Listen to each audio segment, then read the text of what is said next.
Here we are, clearing the isms, cataclysm great. Our people out here struggling, trying to make it a state. Everybody out here knowing it, but we the ones who late. Now family, we the ones who gotta delegate. Get that money in the power, never be fake. Stick the codes out for three. What did he say? Create jobs, support our own. Educate the same power at your home. Got 3 degrees, triple 10. 3 PhDs, got me on the CNN. DBTV, let's talk about negligence. Ignorance is bliss, but we can turn it to intelligence. Believe none of what you hear, half of what you see. Just make it down here, I'm like the Boyce TV.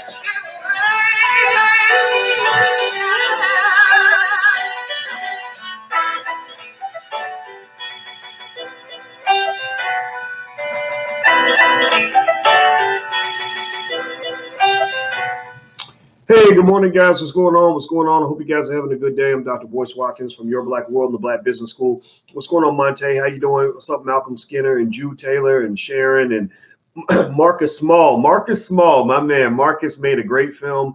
Everybody should see this movie. It's called The Melanin Code. The Melanin Code. Marcus is part of the emerging new Black Hollywood that's coming, whether y'all like it or not. It's whether people like it or not or happy about it or not. The new Black Hollywood is coming, and it's basically consistent of what I call blockbuster films. Blockbuster films are basically movies that are like blockbusters, except they're all Black, and they are made by people from the community, and we own that shit. And so if you believe that Black people should own that shit, then say own that shit in the chat. Own that shit. OTS. OTS. If you believe Black people should own that shit, then type it in the chat, because you know, the number one word, we talked about this the other day when I was talking to Dr. Claude Anderson about his upcoming appearance on the Breakfast Club. And you guys know I spent 5 hours with Dr. Anderson 2 days ago. And you know, one of the things that he brought up again, and I reiterated to him, I said when I was talking on the channel, I asked you, and then I repeated to the audience, I said, if you were to tell Black people one thing, and you had 5 minutes to talk to Black people, 20 million Black people, what would you tell them to do? And he said, acquire resources, acquire resources, acquire resources. So the word of the century for us, the word, not the word of the day, not the word of the week, not the word of the month, not the word of the year, not the word of the decade. The word of the century for the 21st century is resources.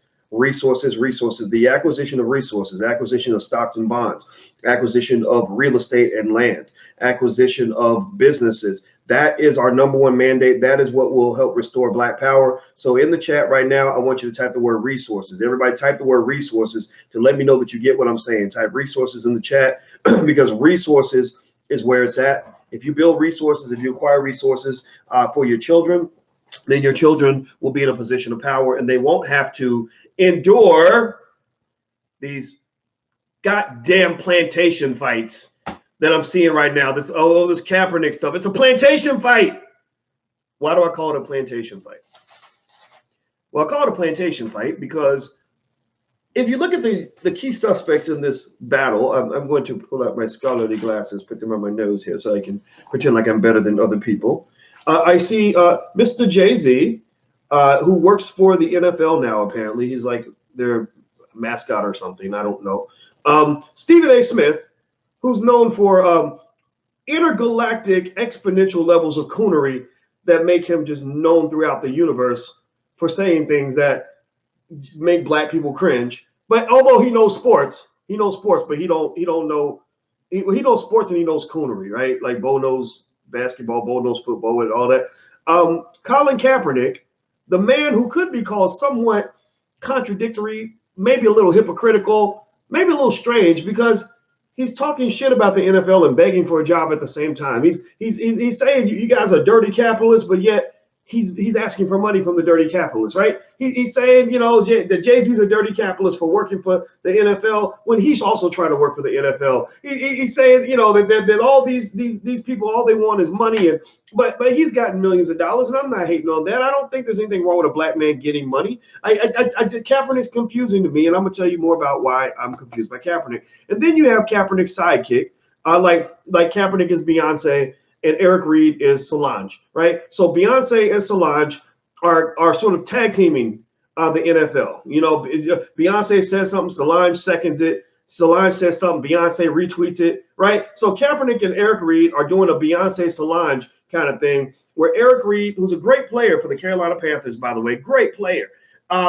is basically, you know, calling people coons. Like he was on last night. We talked about this last night on the channel. I'm sorry I got disconnected. Sometimes the man be watching, you know, we got Popos and COINTELPRO watching, so sometimes they just disconnect my internet and do all little things to disrupt the revolution, like hide my socks and all these other things, and it just pisses me off. But Eric Reed plays for the Carolina Panthers, and he made $1.39 million last year, which is less than what he should be making because he's much better than that. But yet he says Stephen A is tap dancing for the NFL.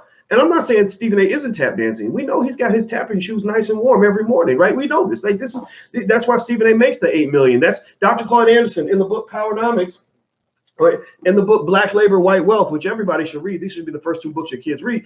They talk about something that slaves used to get on plantations called meritorious manumission.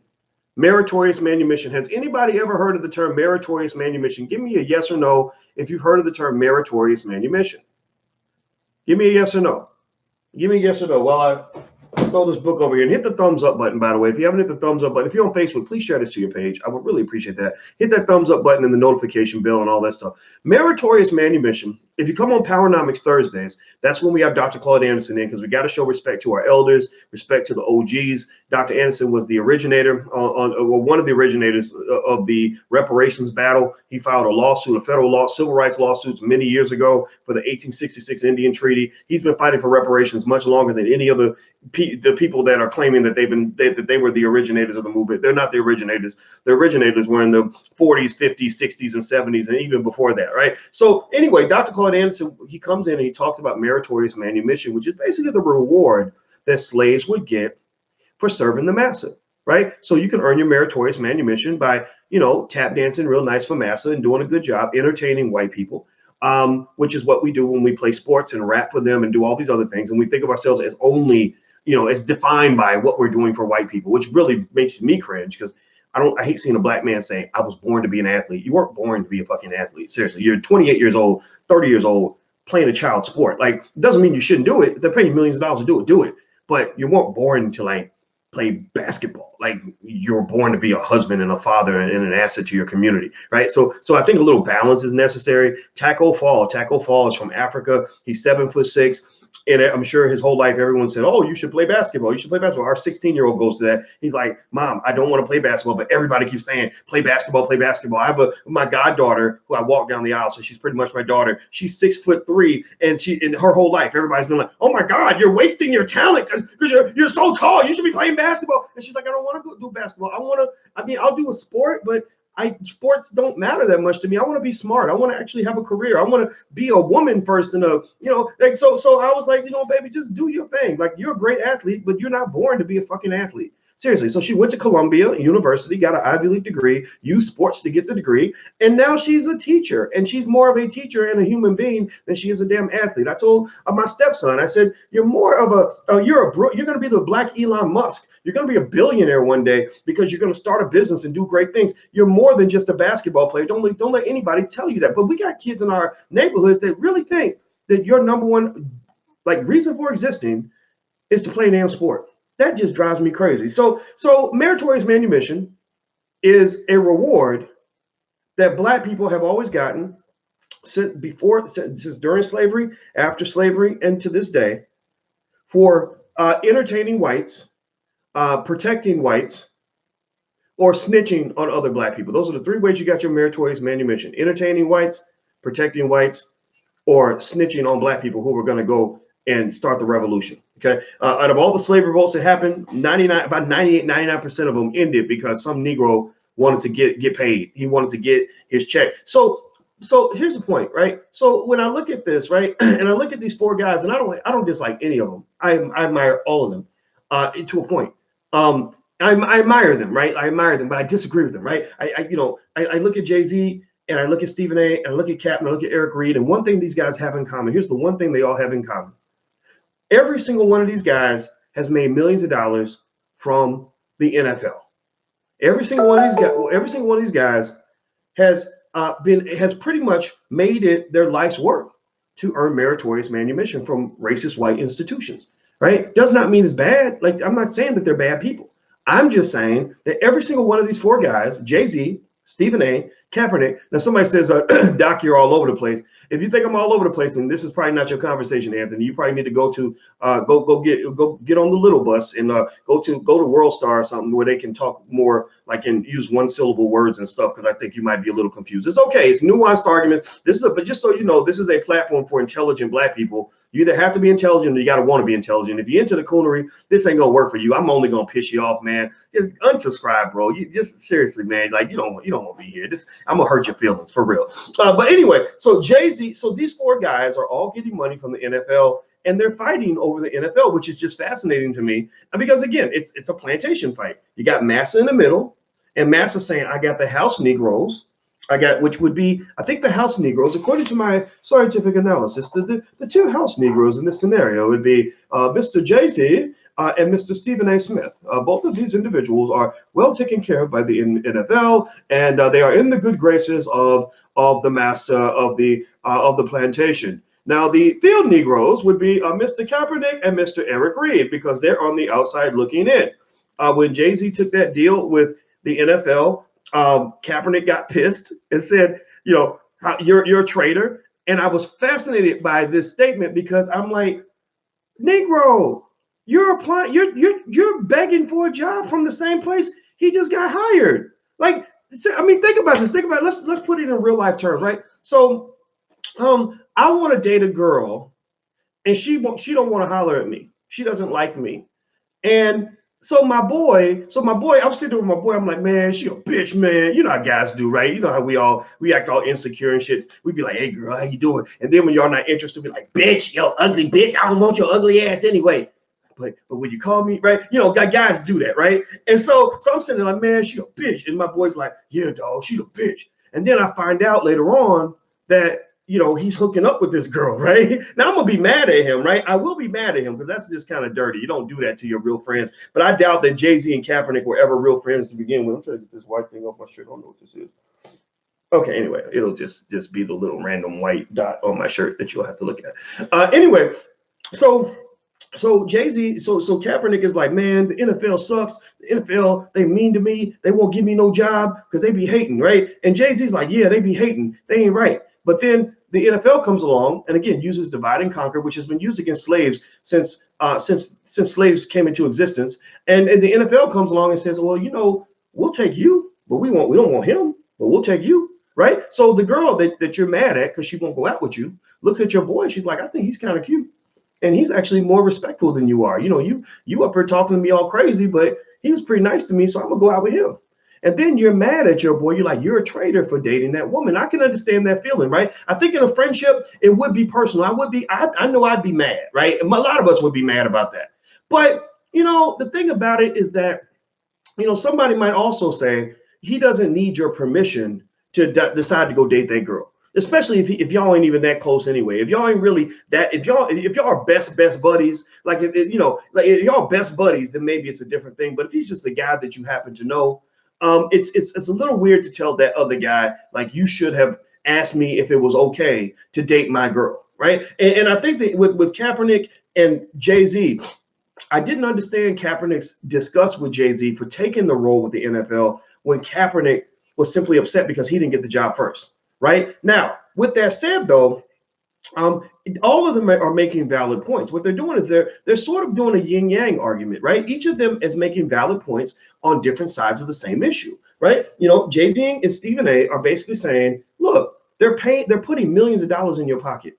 You know, you're privileged, you know, and it's a little hard for me to hear people, my conservative friends in my ears say things like this, but I try to listen so I can hear all points of view. So I talked to some of my more not, I want to say coonish friends, but I'm going to say my more backward Negro ass friends. And say Jason Whitlock. Jason Whitlock, I consider him to be a friend, but my God, about 40% of what he says makes me cringe. It really does. But I like having friends that make me cringe because that's how I grow. That's how I see other points of view. And so, Jason Whitlock might say, come on, man, they're giving you a better lifestyle than 99% of all people. You are in the 1%.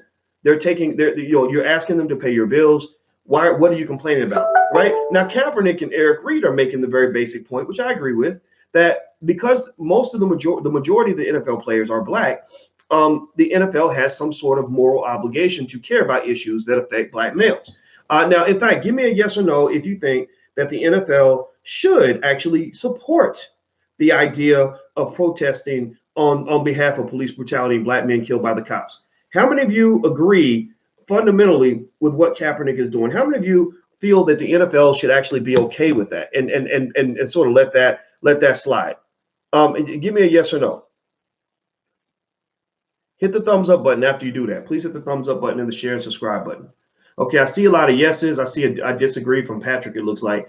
Okay, I see some no. I see a couple of no's. I see mostly yeses. Okay, so I'm going to say that I'm in the category of saying yes. I think the NFL should get behind the police brutality issue on some level, right? Maybe not a radical level, but on some level they should, right? Because the WNBA, they know that the league is full of members of the LGBT community, so they should be behind LGBT causes. If I hired a bunch of people who were gay, I would feel very bad to not support gay rights and gay issues because I'm leveraging the gay community to get my number one resource that runs my company. So Kaepernick is making a good point, but I think that, and I feel like he was done wrong. He was blackballed, but I think that sort of the way this thing is going, where you've got this sort of, righteousness competition, where you've got the people on the outside, the Kaepernicks and the Eric Reeds, so to speak, who really kind of are on the outside, but they're not really marginalized completely. Both of these guys have gotten millions of dollars from the NFL. Eric Reed continues to be employed by the NFL. So when Eric Reed says Stephen A. Smith is tap dancing for the NFL, well, you may not be tap dancing, but what do you call it when you really are out there tapping and moving and doing football drills for them? Like, it ain't tap dancing, but you're football dancing for them. Like, you're doing something for them. Like, you're taking hits to the head that are probably going to give you brain damage for them. Like, so when you talk about tap dancing for the NFL, what does that really mean? And I see Eric Reed quoting Malcolm X, right? And I asked you guys this last night. I ask you again, give me a yes or no. Have you ever seen, he quoted Malcolm X when he talked about Stephen A, because he went in on Stephen A on social media, which I thought was very sad to watch. And it was surprising that Stephen A replied, because I imagine he gets lots of people that attack him on social media. But I think he replied because he felt sensitive to that. I think that he really feels in his heart of hearts that he's doing black people a favor by saying, let's be measured about this. Let's be thoughtful about this. Let's not go crazy about this, right? But when he quotes Malcolm X, Eric Reed's quoting Malcolm X, and I asked you guys last night, give me a yes or no on this. Have you ever seen Malcolm X complain about the white man and then ask the white man for a job? Have you ever seen Malcolm X, maybe he's working at a construction site or at a Popeye's chicken restaurant, and he's complaining about white people while working for white people? Like, I'm not sitting here saying that there's not a complaint to be had.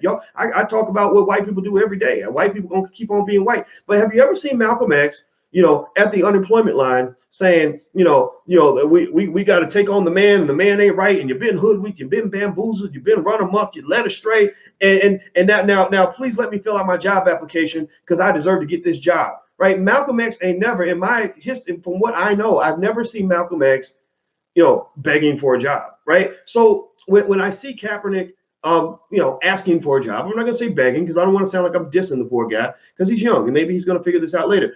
When I see him asking the NFL to give him a job, but yet he's talking major shit about the NFL, I'm putting myself in both shoes. I'm like, yeah, he has a right to be mad because, like LeBron said, the NFL is full of plantation owners. But if I'm the NFL, you ain't getting shit from me. I'm serious. I'm just telling you guys, like, seriously, let's flip it. Let's make it, help you guys see it. If you own a business, and somebody talked mad shit about you and told you that, that you were racist and that you wasn't shit and your product was terrible and blah, blah, blah, blah, would you hire that person on the job? Like, would you feel comfortable? Yes or no? Give me a yes or no. Would you feel comfortable having an employee who hates your guts, who is literally doing everything they can to disrupt your brand, to cause chaos on the job?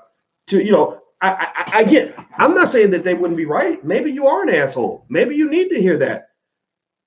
But I'm gonna jump on a limb and tell you, you ain't gonna do that in my fucking house. That's not going to happen in Boyce Watkins Enterprises. That's not going to happen because I have fired several people, and you have seen some of those people that I fired get pissed off because they thought they could come up in my house and make the rules. Some of these people are public. Some of these people are mad. Boyce ain't shit. Boyce ain't shit. Yeah, I ain't shit because I'm not putting up with your shit. You go build your own shit if you're gonna talk shit. Seriously. So when I say to Kaepernick, when I say to Kaepernick, Eric Reed, everybody else, all these black men talking shit is build your own shit, and then you can talk all the shit you want. You can't go into another man's house and complain about the furniture. You can't be in another man's territory and then tell him like why you deserve to have the big piece of chicken in the master bedroom. No, you're not. That's not your role. That's not your job. You're playing out of position right now. Because you're the third string linebacker acting like you're the quarterback and the captain of the team. No, you're not the quarterback and the captain of this team. You're not the coach. You are an employee. You're not the employer. Now, how do we change that? Well, I told you guys 1,000 times. I don't understand why black men have not created their own football league. I just don't get it. It just doesn't make any sense. Ice Cube created the Big Three League. Shout out to Ice Cube. I see other people that have tried to create leagues.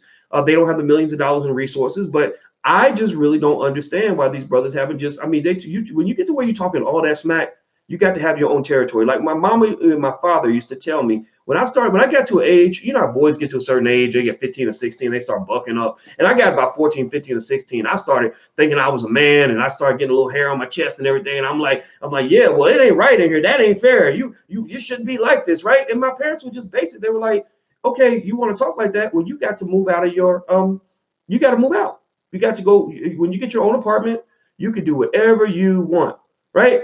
But until that day comes, you are in our house, you're eating our food, you're staying in the bedroom that we pay for. So this ain't a democracy. It ain't gonna be a democracy up in this motherfucker. Seriously. Like our house was not a democracy. And I think the NFL is kind of the same way. They're like, yeah, the minute you start paying our bills, then you can tell us what to do. But if we're paying your bills and you're asking us to do that because you have nowhere to go, obviously, because you spent years putting your life on hold for years, waiting for us to give you an opportunity, well, guess what? The ball is completely in our court. We are the coach, the player. We are the referee. We are the owners of the building. We own the ball. We control this damn game, and you ain't nothing but a player in it. And you will move according to the rules that we structure in this process. So that's why I tell you guys it's very important to teach your children the importance of being able to establish their own institutions and create their own situations. That is the pathway for freedom for black people, not sitting around asking white people for jobs and complaining about them at the same time. It honestly makes us look a little weird and a little crazy. I'm just telling you the truth. Not that I care about what other people think, but I'm just telling you. Give me a yes or no if you get what I'm saying. If you think I'm off, then just say no. I don't care. I mean, give me a yes or no. Do you follow what I'm saying? Do I at least have a point? Can you at least concede that to me? Maybe you don't. Maybe you don't agree. Maybe you think I'm out of control. Like, how dare this Negro up here talking about owning their own stuff? We know black people can't own shit. Black people can't build a league. White men's own the ones that know how to build a football league. What you talking about, boy? You're talking crazy. You're crazy Negro talking about black people owning stuff. What's wrong with you, right? So. Anyway, hit the thumbs up button. Please hit the thumbs up button. Hit the share and subscribe button. And some of you are asking about this shirt. We actually have a t-shirt shop. If you want to go to wokeblacktees.com. That's wokeblacktees.com. We're big on wokeness, but wokeness actually should be followed by action. And financial wokeness is our most important form of wokeness in a capitalist society. In a capitalist society, you cannot win if you're not financially woke. That's why when you got rappers that will run and chase down Jake the jeweler before they actually go and want to go own assets and build schools for the children, then that's why your community loses. So feel free to go to wokeblacktees.com. All right. So let me read some of this article. I saw this article online. I think it's really good. So I'm gonna read it to you. Let me see here. What's up, Instagram? I didn't say hi to my friends on Instagram. My Instagram is the real Boyce Watkins. So if you want to keep it real and keep it intelligent, go to the real Boyce Watkins. All right. So let's see. On Saturday, November 16th, Colin Kaepernick spurned an NFL orchestrated workout. This is from BozemanKissFM.com. So I guess in Bozeman, some city called Bozeman. I think it's Idaho or something, somewhere. I don't know. But it's a radio station. They said that they're talking about Colin Kaepernick changing the workout date. I don't know. Give me a yes or no if you saw that where Colin Kaepernick changed the location at the last minute. He kind of said, I want to work out at this high school. I don't like the facility. And that's fine. I mean, it is what it is. Now, listen to this. This is fascinating. This made me really think. It made me wonder what the hell's going on. So basically, they said that Jay-Z is disappointed with what happened. A source close to the situation tells Double XL that Jay thinks Kaepernick turned a legitimate workout into a publicity stunt. The NFL sanctioned workout is one sportscaster, Dan Patrick, says Jay-Z pressured the league into doing following backlash from the rapper's partnership with the NFL. So according to ESPN, Dan Patrick, if you believe that source, they're saying that Jay-Z pushed the NFL to do this because Jay-Z got called a coon like a million times, right? He was really being trashed for this partnership, and so he's trying to save face. So allegedly, they're claiming he pushed them to do this workout. Originally, which might make sense given that it was so weird and so surprising, and the NFL really didn't have much to gain by doing this, in my opinion. The one thing they can gain is, I think, bringing Kaepernick back in is the right thing to do. They do need quarterbacks in the NFL because if you're following football, you know that like most teams have quarterbacks that are probably about as good as my grandma. So you can benefit, but it was already a done issue. It was already out of the media. So there was no reason for them to go revisit an issue that made them look bad before. However, I'm under the theory that a team that signs Kaepernick, that has the vision to do that, can really gain a lot of points with the public. I think I've heard the Patriots, God bless them, they're brave enough to consider these things. They tend to sign people that no one else wants or sign people that are risky. And I think that's great. That's how they get great talent, and I would love to see them sign Kaepernick as a backup to Tom Brady, maybe take over for Brady when Brady retires, because the man's like 112 years old. So maybe he can, take that spot. But, at the end of the day, I think I don't really know if Kaepernick made things easier for himself by coming in and literally putting his testicles on the table, like literally coming in and saying, I'm controlling this narrative. This is my workout. Y'all are going to do what I say. I'm gonna be over here. If y'all want to interview me, if y'all want to watch me work out, y'all gonna have to come to this local high school. And I think they were probably confused by that. I don't know anybody who has ever gone to a job interview and told their boss, their future boss, like, the interview's not going to be here. It's going to be over in my house, and I need y'all to just come to my house, right? I just think that takes a lot of guts. I don't know. But my friend John Harris, who I actually respect, I think it's my buddy John from college, but maybe it's a different John. Either way, he says the NFL should have been funny with their waivers. Those teams that really wanted to see Cap did.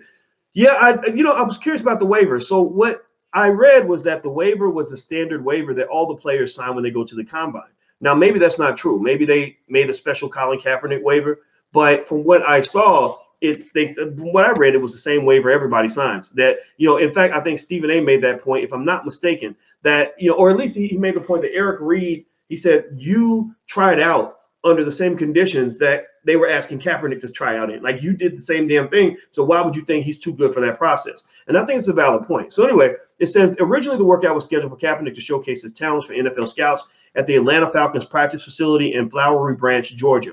However, Kaepernick's reps released a statement prior to the scheduled event saying Kaepernick took issue with, quote, an unusual liability waiver that addresses employment-related issues requested by the NFL. It is unknown what exactly those employment-related issues entailed, but it's worth noting that Kaepernick settled with the NFL for a collusion lawsuit earlier this year. Yeah, and so I agree with that. I think given that he sued the employer before, which again is just extraordinary. I brought in an employment or an HR expert, actually Nicole Price, to talk about this, and she said there is no time. She said, you tell me any job that you've ever had where you can, leave the job or get fired from the job, sue the employer, and then still come back and work on that same job, still get rehired by that same employer. She said that does not happen. That just does not happen. Now, again, you can take it for what you want. Maybe we feel like it's wrong, but just so you know, right and wrong don't matter that much in the world. What it comes down to is power. What it comes down to is power. The NFL is like, we got billions of dollars in power. You're a guy who's asking us for a job. We ain't asking you for shit. We're asking you to go the fuck away. We're not asking you to do anything. We don't need nothing from you. We're not borrowing anything from you.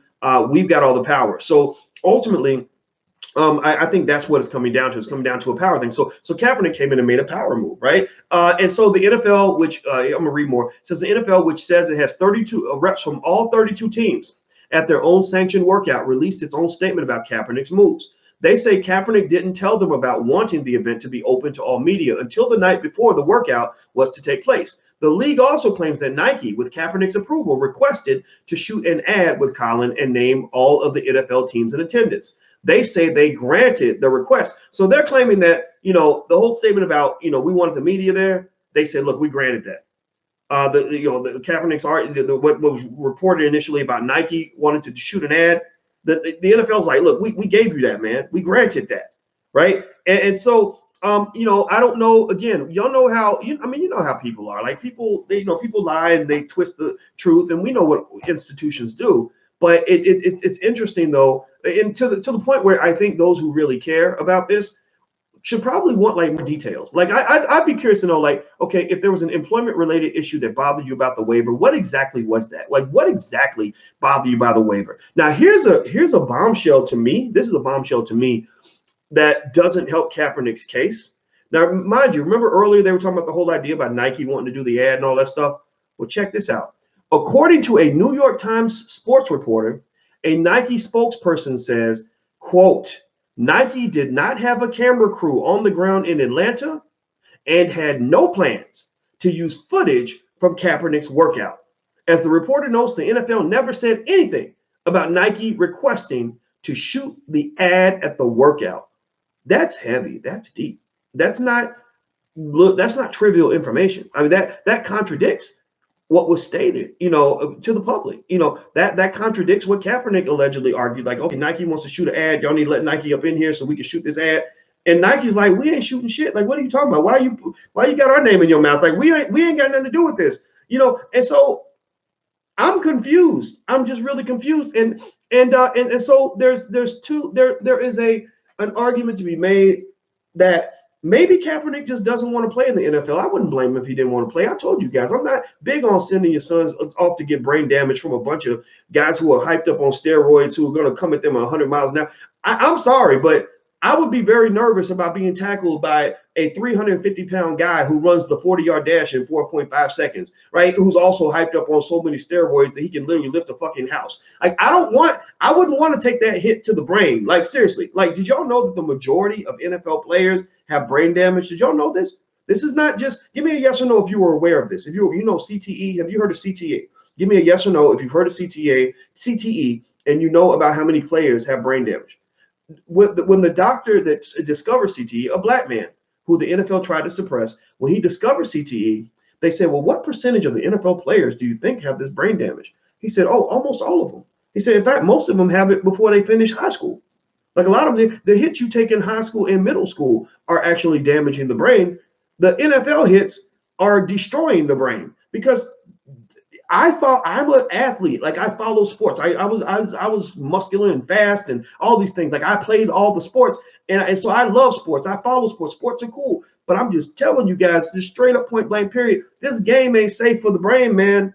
I know guys who play in the NFL who go to pick up their daughter from school and then can't remember how to fucking get home to take their child back to the house. Can't forget where their house is located because whatever part of that brain contains that information took a few many hits to the head, right? A few too many. So I'm not telling you what to do. I'm just saying, if Kaepernick said, I don't want to play football anymore. I just want to be, I want to be like a Gandhi, Malcolm X, Martin Luther King figure and go give speeches and run my foundation. I think I'll be like, that's a good idea. Why don't you write a book? We'll do a movie. We'll call it Kaepernick, right? Like let's do something else, because you ain't got to do this no more. Jim Brown, could have kept playing another 5, 6, 7 years. He had broken all the records, but he could have kept going and really built records that can never be broken. Jim Brown said, I got other things to do, because I'm a multi-talented, multifaceted human being. I want to be an actor. I want to be an activist. I want to do all these other things in life other than just play football. Robert Smith,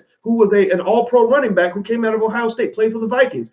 He said, I want to go to medical school or some shit. I forgot what the hell he did, but he's like, I'm done. I don't want to play anymore. They're like, why would you not want to play football? My God, Master loves you. And so you could keep on playing and keep getting hits to the head and get extra brain damage. He's like, no, I don't want to do that. My brain is important to me. As a black man, my mind matters to me more than my body. Right. So I would not blame Kaepernick if he didn't want to play anymore. And I really wouldn't be surprised if that is what might be happening. But at the same time, it does contradict the fact that he was so damn good at that workout. Like, I saw some of the footage. I was like, wow, he's making all the throws, man. This guy, woof, I would love to see him on the field. Kaepernick's built to play this game. He's a great athlete, but I just feel like he could do so many other things. And so I would not blame him if he didn't want to play. But I think at the same time, it gives the impression that you're wasting people's time. That this whole conversation should just come to an end. It happened. They did the workout. The workout did not work out. If none of the teams sign him, then I think it's time to just kind of move on to something else. Seriously. So anyway, hit the thumbs up button. Please hit the thumbs up button. And also, don't forget, we're looking for Black-owned businesses. So if you have a Black-owned business and you want to register your Black-owned business, go put it on the list. We're building a database of Black-owned businesses so that everybody can find them and support them. So go to theblackbusinesslist.com, THE, that's theblackbusinesslist.com. And also, if you want to educate your kids on business and stuff like that, we have a Black Business School for children at blackmillionairesoftomorrow.com. That's blackmillionairesoftomorrow.com. We've actually got people on the line that can talk to you right now if you're interested in signing up. So please hit the thumbs up button. So let me read more of this because I got a meeting to run to in a second. Following his workout, which reportedly left NFL scouts impressed with his arm strength and other attributes, Kaepernick's team released the following statement. Quote, from the outset, Mr. Kaepernick requested a legitimate process, and from the outset, the NFL league office has not provided one. Most recently, the NFL has demanded that as a precondition to the workout, Mr. Kaepernick signed an unusual liability waiver that addresses employment-related issues and rejected the standard liability waiver from physical injury proposed by Mr. Kaepernick's representatives. Now, that's interesting. I'd like to know more about that. I'd like more details. I think I'd like more receipts on this, right? Because allegations are being thrown back and forth, and I think it's interesting. I think the public cares about this. Additionally, Mr. Kaepernick requested all media be allowed into the workout to observe and film it for an independent film crew to be there to ensure transparency. The NFL denied this request. So that contradicts what the NFL said. The NFL said, look, we let media in, and Kaepernick is saying, his team saying, no, y'all wouldn't let all the media in. Based on the prior conduct by the league office, Mr. Kaepernick simply asked for a transparent and open process, which is why a new location has been selected for today. Mr. Kaepernick looks forward to seeing the representatives from the clubs today. Kaepernick has not played an NFL game since the 2016-2017 NFL season. Despite possessing what many people believe to be an NFL-ready skill set, Kaepernick hasn't been able to sign with a squad since he last played a game. So, you know, I'll just say this. Now, the NFL, their final statement is, we're disappointed that Colin did not appear for his workout. He informed us of that decision at 2:30 p.m. today, along with the public. Today's session was designed to give Colin what he has consistently said he wants, an opportunity to show his football readiness and desire to return to the NFL. 25 clubs were present for the workout, and all 32 clubs, their head coaches, general managers, and other personnel executives would have received video footage of the interview and workout shot by the Atlanta Falcons video crew. It is important to note the following. As stated above, more than 3/4 of the NFL clubs were present for today's workout. The NFL made considerable effort to work cooperatively with Colin's representatives. We invited his agent to suggest questions for the interview.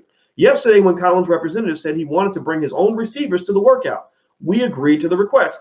In addition, Coach Hugh Jackson discussed with Colin's agent what drills would be run at the workout so that Colin would know what would be expected of him.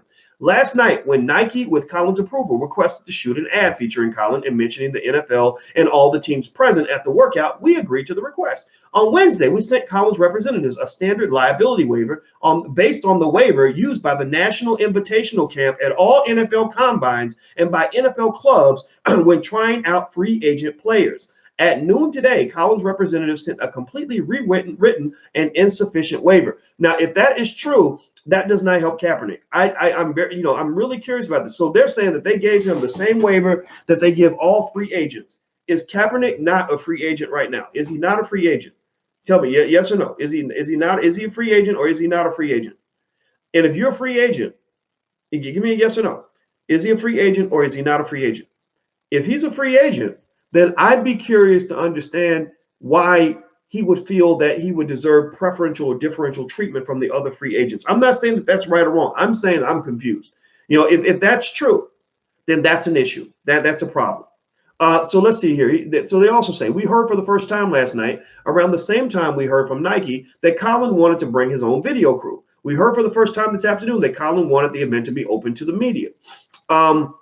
Let me see. We agreed to have Colin's representatives on the field while the workout was being conducted and to allow them to see how it was being recorded. We did so even though we have been clear from the beginning that this is a private workout. As is typical with NFL combines, one video crew was prepared to shoot and distribute the video of the interview and workout. We confirmed with Colin's representatives that they would receive both the video that would be sent to all 32 clubs as well as raw footage from the entire event, which is unprecedented. So in a way they're kind of saying, man, we bent over backwards for you. Like we did stuff that we don't do for anybody. We literally did everything we could to try to work with you, but you don't want to work with us. I don't know. I don't know. Tell me if you give me a yes or no if what the NFL is saying has any credibility to you or shapes your opinion in any way. Give me a yes or no if any of this it matters, or if you just think the NFL is just full of shit. Like you think that they're just making shit up, that they're just twisting the narrative, etc. Like yes or no. Does this statement by the NFL sway you in any way? Okay, I see Haran says no, Ursula says no, no. Okay, Sean says yes. Okay, I see a lot of no's. All right, so somebody said they're full of shit. Well, we know that they're a bunch of plantation owners, right? LeBron said this, right? Okay, no. All right, so I think that if the answer is no, my question at the end of the day would be two things. One, what would they have to do to prove that they're trying to be fair? Like, what would they have to do? Would they have to like tickle his butt crack and feed him like lollipops and Twizzlers like the entire day? Like what would they have to do in order to have people feel that they're trying to give this guy a shot? Because here's what I was hearing from the sports analysts. I listen to a lot of sports analysts, not just, I think Stephen A. knows sports. He don't know race. His race issues is a little bit challenging to listen to. But on other issues, he knows his sports.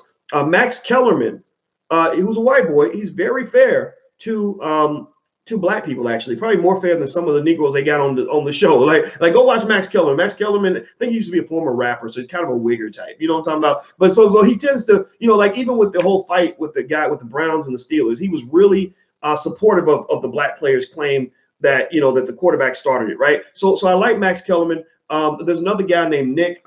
Nick. I can't remember his last name, but Nick is he used to be on with Chris Carter, and he's a white guy too. He's interesting. I listen to Nick because he used to be my producer on my radio show back in Syracuse, and so I was really proud of Nick because I remember how much he loved sports. I remember telling him I was on some show with Colin Kaepernick or something. He was like, "Oh my God, you were on the Herd," I think it's so great to see him actually living out his purpose, because this boy, when he was a kid, all he talked about was sports. So anyway, when I listen to them, what I'm hearing is that they wanted him to play for a team.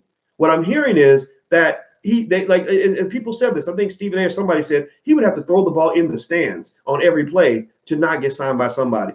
And so, if that's the case, then I just don't understand why you would make the process difficult. I don't understand why we wouldn't just go through the workout, get your job, and then kick some ass on the field. Go win a Super Bowl or something, whatever you want to do, and then have everybody say, "Haha, see, we told you that he could play."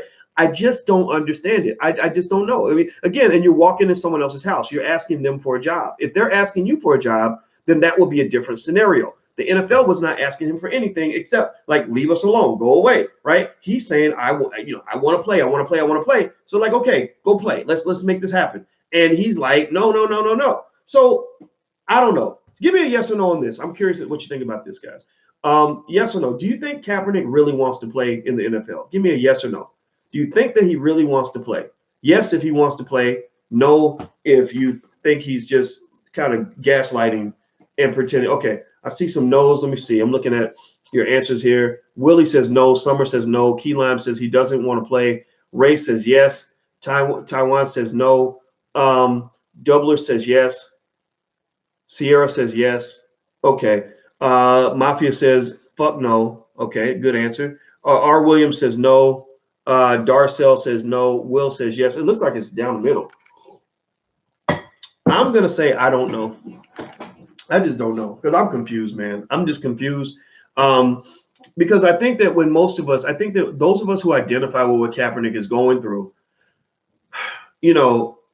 I think that the difference between this and what you might deal with on your job is that most black people on their job who get discriminated against, because most of you have probably been victims of racial discrimination on the job at some point. About 95% of you have. I've done surveys on this. The difference is, I think that most black people, you going back? Yeah, all right, love you. The difference with us, I think, who've experienced discrimination on the job, is that what you were really asking for on the job was just a fair shake. You were just asking to be treated as fairly as everybody else. You weren't asking for preferential treatment. You weren't saying, I need you to change all the rules to accommodate me and then still offer me the job after I pretty much have just, peed all over the process. You're not asking for that. And I'm going to just say, as a guy who supports the premise of Colin Kaepernick's protest, I cannot quite understand, you know, the way he's kind of conducted himself in the protest. You know, I think I was deeply concerned when he felt that the whole world needed to stop and hope and wait for him to get a job before they could do any business with the NFL. There's no law saying he needs to be the first one, for the first Negro to go collect money from the NFL.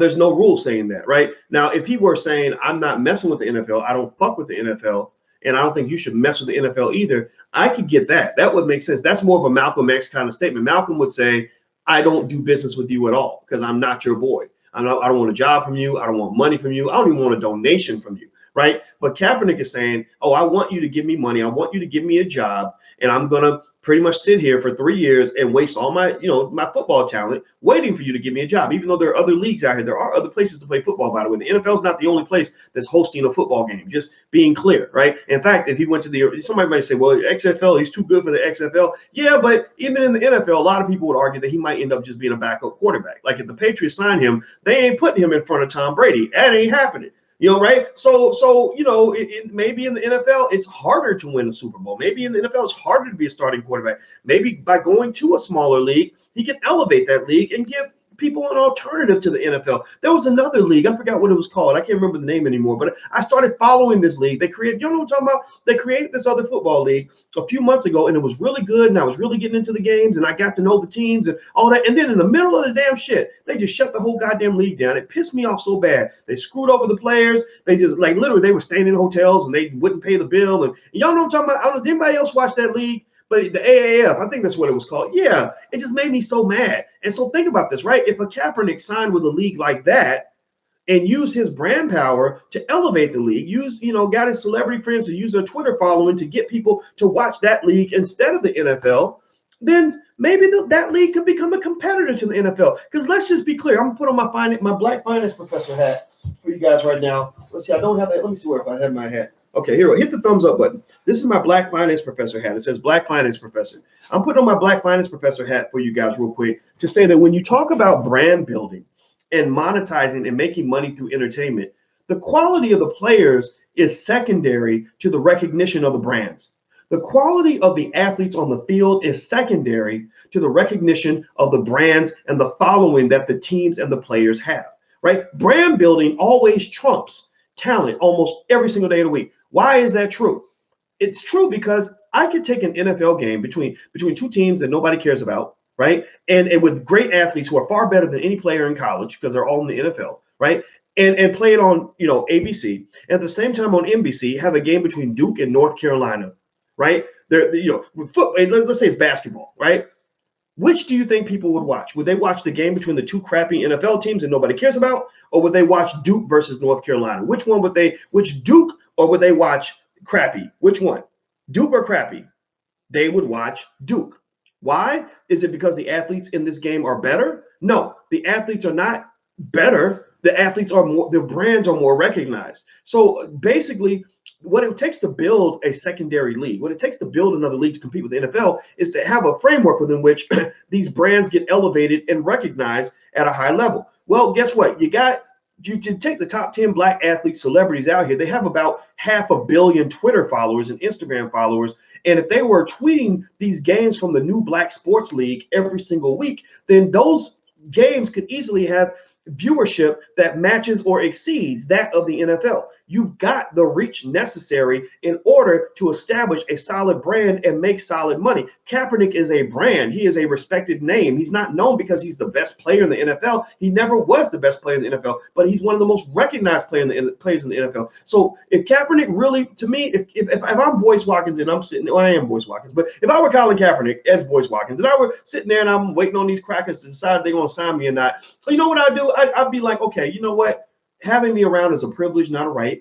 I'm not going to sit around and wait for you. I'm not going to beg for you. I'm going to go over here and I'm going to call up all my celebrity friends that I now have because I now have been known as now a national figure. And we're going to start a league and we're going to host our games just like Kaepernick did with the high school. We're going to have our games over here in this other league, and we're going to be playing, and we're going to let all the networks and all the advertisers know that we've got some of the best black athletes in the world and the biggest brands in the world and the biggest fan base around, like millions of people watching this game that's happening over here. And you know what's going to happen? The advertisers are going to show up with their checkbooks out because they want to get to the people who have the audience. That's why the highest rated sports events in history, most of them were college basketball and football games. And it wasn't because college has the best athletes on earth. It was because college has some of the biggest known brands on earth. That's why you can't start a sports league with former college players who are not recognized brands and have that league succeed. It ain't about the talent of the players on the court. It's about the recognition of the brands that are out there. Kaepernick is a brand. So at the end of the day, I think Kaepernick playing in the NFL will be doing the NFL a huge favor, but it's almost like it's like dating somebody, right? When your self-esteem is so low that you don't understand that dating you is a privilege, that the person who wants to be with you is actually going to be blessed with the opportunity to be with a great person, but you can't see that because you feel like you need to be next to this person in order to be somebody, right? So stop begging the NFL to be in a relationship with you when they don't want you. Like, they don't want you, they don't want nothing to do with you. It's their loss. Show them, go build something else, right? So I just really think black men got to think in terms of building instead of begging, because this whole plantation fight, let's go back to the original premise. I told you in the beginning, this is a plantation fight. This plantation fight between Jay-Z, Stephen A on one side, Kaepernick, Eric Reed on the other would not happen if they were both all not bowing to white supremacy. The NFL is in the middle of that plantation fight. If the NFL did not, it was owned by black people, these four black men would be working together as brothers, building an institution together. Instead, it is divide and conquer. They are fighting each other because they're trying to figure out which Negro can get in line first to get money from the NFL. And the NFL sitting there laughing at them and saying, my God, these black people can never get on the same page now, can they? So that's my 2 cents. That's my argument. I'm going to go. Don't feel like you got to disagree. It's okay. We're here to flesh out all the ideas and all the angles and perspectives. Do me a favor, please. Please hit the thumbs up button right now. Hit the subscribe button. My Instagram is the real Boyce Watkins. That's right there. My Twitter is Dr. Boyce Watkins 1, the number 1. I tweet about all kinds of shit, so you guys will like that. Also, I'll let you guys know I'm going to Ghana next week with my son. We're doing an exploratory mission to basically look at business opportunities in Ghana, because I told you guys I believe that black wealth and black business is going to be developed globally. So I want to go to Ghana and become more familiar with what's happening in Africa. So I'm actually leaving around the 6th or 7th of December with Mike Roberts. He's a billionaire out of St. Louis. He invited us to come along. Also, if you want to educate your children on business, we have a Black Business School for Children at blackmillionairesoftomorrow.com. That's blackmillionairesoftomorrow.com. So feel free to go check that out. Enroll your kids. You're going to love it. There's a 30-day, 100% money-back guarantee if you're unhappy for any reason. So there's no risk to you whatsoever. But I guarantee you that when your child gets done with this program, they will have a financial literacy level that exceeds the average college-educated adult. If you do not feel this way, if you do not agree with me, then you can just reach back out and our support team will give you your money back. That's how much confidence we have in this program, because I'm a college professor. I know what I'm doing. All right, guys, we're out of here. Have a good day. I'll see you guys soon. Take care. Peace.